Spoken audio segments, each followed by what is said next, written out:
Moi, Baba Mal, je suis panafricaniste. C'est pourquoi je regarde et je suis Amani TV. C'est la télé du continent africain. Suivez Amani comme moi. Merci. Bonjour, je suis Hamzat Boukari Yabara, historien, auteur de Africa Unite, une histoire du panafricanisme. Lors de ces 2 derniers mois, j'ai eu l'infime honneur de m'entretenir avec vous, dans le cadre notamment de cette émission spéciale panafricanisme, produite par Amani TV et partenaires, pour vous dresser un peu le tableau de cette longue histoire du panafricanisme, ses origines, ses enjeux autour de l'unité africaine, ses défis, les mouvements de libération, les principales figures, mais aussi les problématiques qui se posent au panafricanisme aujourd'hui. Il me semble important effectivement de revenir un peu sur ces problématiques-là et de souligner que le panafricanisme est une idéologie et un mouvement en même temps. Une idéologie, ça veut dire qu'il s'appuie sur des traditions, sur des acquis, sur des plans qui ont été très clairement dessinés, notamment par Kwame Nkrumah ou par Cheikh Anta Diop, l'État fédéral, le gouvernement continental, et en même temps un mouvement. Ce qui veut dire que sur ces bases établies et enracinées qui ont été posées par Nkrumah ou Diop, il y a une dynamique qui fait que les choses bougent. Et donc l'enjeu, c'est comment on lie la stabilité du panafricanisme avec une évolution qui est liée à l'actualité, et une actualité qui ne ménage pas le continent africain. Lorsque l'on allume les informations, il n'y a pas un jour où il se passe quelque chose de dramatique ou de terrible en Afrique. Il n'y a pas un jour où on a l'impression que notre continent ne s'en sortira jamais. Il n'y a pas un jour où on a l'impression que le panafricanisme n'est qu'une vaste utopie et que nous n'atteindrons jamais cette unité africaine pour laquelle nos ancêtres se sont sacrifiés. Néanmoins, il y a aussi un autre regard qui peut être porté sur notre histoire. Le premier regard, c'est que le panafricanisme, encore une fois, est notre religion de survie. C'est une vision qui est, je dirais, entre guillemets, transversale, qui a traversé les générations et qui nous a permis de survivre jusqu'à aujourd'hui. Survivre à des systèmes qui ont voulu nous faire disparaître, l'esclavage, la colonisation, le néocolonialisme, qui nous ont dépouillés de nos identités, de nos noms, de nos êtres, de nos cultures, de nos richesses, mais qui ne nous ont pas fait disparaître, parce que nous avons été plus forts que la domination. Et je pense que le premier élément du panafricanisme, tel qu'on peut le voir dans nos sociétés, qui n'est pas forcément saillant mais qui est réel, c'est le concept que l'on appelle de résilience. Le fait que nos sociétés soient capables de plier, soient capables effectivement de subir des violences, mais de ne jamais céder. Et ce phénomène de résilience, nous devons aujourd'hui l'inscrire dans une dynamique d'interdépendance. Parce que l'unité est le cadre, je dirais, solide du panafricanisme. Mais l'unité ne peut tenir que s'il y a de l'interdépendance. C'est-à-dire que l'unité, c'est ce qui permet de fixer les choses, mais de la même manière que dans le corps humain, vous avez ce qu'on appelle des articulations, eh bien les articulations renvoient à l'interdépendance. Et donc le panafricanisme doit s'appuyer sur des éléments rigoureux, qui sont des principes cardinaux. On ne transige pas avec le principe de l'unité africaine, mais en même temps avec des articulations qui sont liées à des questions spécifiques, qui sont liées à des positions spécifiques, qui nécessitent des doctrines particulières. Parmi ces doctrines-là, il y a effectivement l'idée que l'unité africaine n'est peut-être pas dès le départ l'unité de tous les Africains. Beaucoup de personnes disent que le panafricanisme est utopique parce qu'il est impossible que 50 États d'un seul coup se mettent tous ensemble.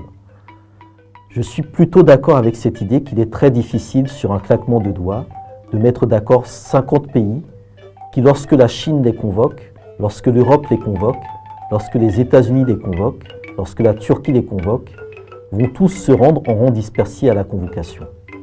Nous n'arrivons pas, encore une fois, à parler d'une seule voix lorsque le reste du monde nous convoque. Donc ça ne se fera pas du jour au lendemain. Néanmoins, il est important de créer des dynamiques au niveau de la conscience historique.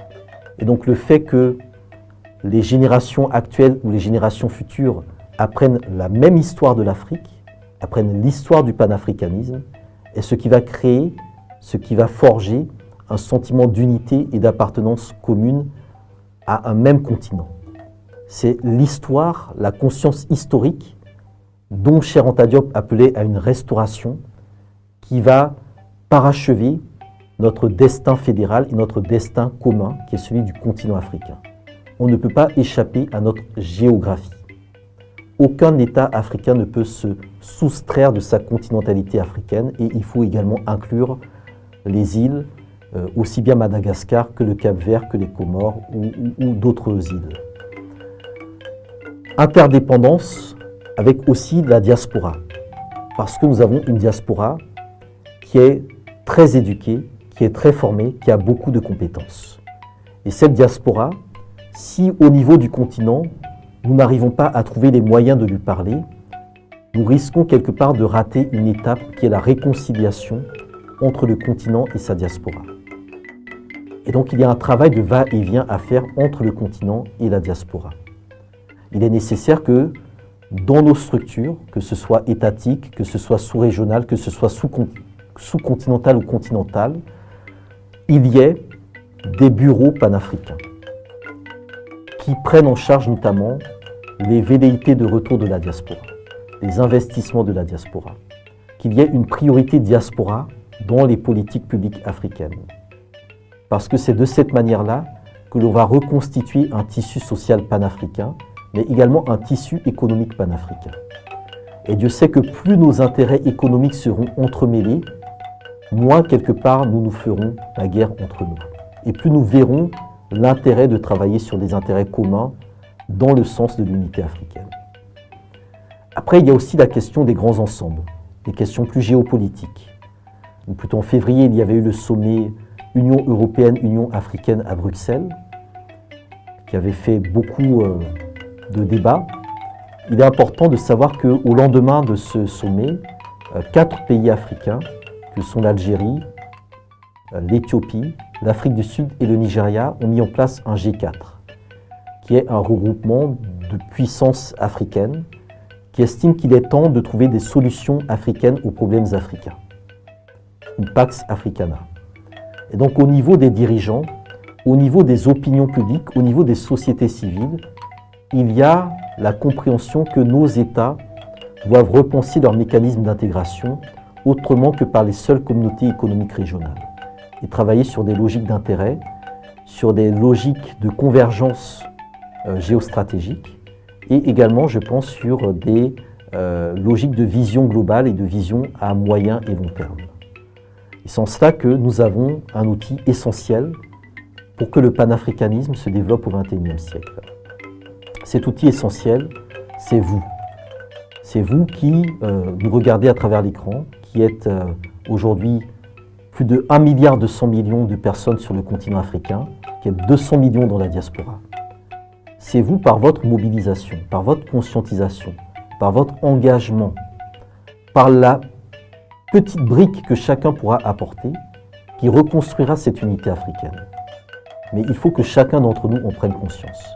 Certains en ont déjà conscience, en ont toujours eu conscience. Pour d'autres, cela prend un peu de temps à arriver. Et d'autres sont fondamentalement réfractaires. Donc il y a un travail de persuasion, il y a un travail d'excellence, un travail de rigueur, un travail de conviction qui doit se faire et qui doit être basé sur des arguments. Et les arguments sont dans notre histoire. Aucun État africain ne peut s'en sortir seul sur les questions militaires. Aucun État africain, sur les questions monétaires, ne peut se développer de manière isolée et ne peut assumer seul une souveraineté économique et monétaire. Donc il faut mutualiser, il faut se mettre ensemble et il faut regarder quels sont ceux qui sont, je dirais, les plus qualifiés sur tel ou tel domaine et peut-être leur donner les clés de ce domaine précis pour l'ensemble du continent africain. Rationaliser nos comportements, faire fi quelque part de nos inimitiés et surtout brasser le continent du point de vue, je dirais, des expériences. Parmi les éléments qui ont construit par exemple l'Union européenne, et là on peut toujours regarder comment d'autres modèles se sont construits, il y a ce qu'on appelle le système Erasmus. Les échanges étudiants entre les différentes universités des différents pays, qui fait qu'au bout de 2-3 générations, eh bien, nous avons une jeunesse qui est fondamentalement européenne, qui se sent européenne. Elle n'est plus liée à des logiques nationales. Il me semble important qu'à l'échelle continentale, l'échelle panafricaine, l'échelle diasporique, nous travaillons également sur ce type, je dirais, de projets. Des projets également industriels. Il est important que nous ayons sur le continent africain aujourd'hui et dans la diaspora des capitaines d'industrie panafricains. Et nous en avons quelques-uns, mais il nous en faut davantage. Il faut que ceux qui s'engagent aujourd'hui dans des carrières économiques, dans des carrières de réussite, dans des carrières d'excellence, soient imprégnés du panafricanisme, pour que quelle que soit la finalité et le résultat de leur parcours professionnel, cela profite à l'Afrique et au panafricanisme. Et donc c'est un travail d'imprégnation qui a à faire à la base, qui a à faire à la source. Et j'ai tendance à penser que plus la question du panafricanisme sera également travaillée et développée, plus au niveau de nos dirigeants politiques, il y aura de l'huile dans le mécanisme qui fera en sorte que nous trouverons des solutions. L'un des objectifs, c'est effectivement d'arriver à une forme de constitution panafricaine, une constitution des États-Unis d'Afrique. C'est quelque chose qui est plus ou moins dans les cartons de l'Union africaine. Certains disent que l'Union africaine ne va pas assez vite, d'autres disent qu'elle est effectivement financée par des puissances étrangères, ce qui pose effectivement un problème. Néanmoins, il y a d'autres dynamiques possibles sur lesquelles nous devons aussi travailler. La question de la mise en place d'une Union africaine des peuples, d'une CEDEAO des peuples, et nous sommes actuellement en plein débat avec les enjeux autour du Mali, autour des difficultés des États à être en phase avec les solidarités populaires, parce que les États sont liés par la réelle politique, les États sont liés par des traités, mais ces traités, les peuples en font fi, de la même manière que les peuples se débarrassent des frontières, parce que de part et d'autre des frontières, nous sommes un même et seul peuple. Donc il y a, je dirais, tout un champ de reconceptualisation du panafricanisme qui, à mon sens, dans les années qui viennent, va quelque part surpasser les débats qu'on a pu avoir dans les années 90-2000 sur la démocratie, sur la bonne gouvernance, sur le développement. Parce que c'est dans le panafricanisme que se posent réellement les enjeux de démocratie, les enjeux de bonne gouvernance et les enjeux de développement. Parce que le panafricanisme s'inscrit dans une logique qui n'est pas verticale, mais circulaire, horizontale et latérale. Dans une logique où chaque peuple a le droit de s'exprimer et le droit de donner son avis. Mais où il faut aller vers une médiane qui est de trouver le plus petit dénominateur commun qui va dans le sens des intérêts du plus grand nombre d'entre nous. Vous me direz que c'est très compliqué, effectivement, de mettre sur la même table un Sénégalais, un Mozambicain, un Égyptien, un Sud-Africain, un Afro-Américain, parce que ce sont des histoires très différentes. Oui et non, parce que si vous regardez l'histoire du panafricanisme, eh bien vous verrez que toutes ces histoires sont précisément interconnectées.